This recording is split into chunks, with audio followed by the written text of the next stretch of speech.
Hello viewers, আসসালামু আলাইকুম রহমতুল্লাহি বারাকাতু। সকলে ভালো আছেন, আশা করি আল্লাহ আপনাদেরকে সুস্থ রাখুক। তো আরেকটি গাছ আপনাদেরকে দেখাতে চলেছি।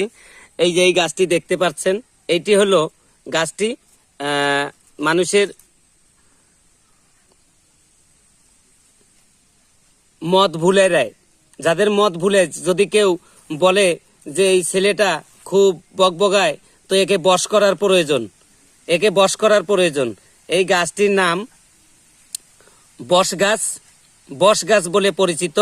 এই গাছটিকে আপনারা এই এক নিঃশ্বাসে পূর্ব দিক অথবা উত্তর সাইডে মুখ ঘুরে তুলে নেবেন। এই শেকড়টি যদি আপনার শরীরে রাখেন বা যারা এই যাদের মদ ভুলাইতে চান, যাদের জ্ঞান হারাই দিতে চান, তারা এই গাছটিকে ব্যবহার করতে পারেন। অনেক সময় ছেলে মেয়ে বউ বাচ্চাকে বশ করে রাখতে হয়, অনেক সময় যারা কথাবার্তা উল্টা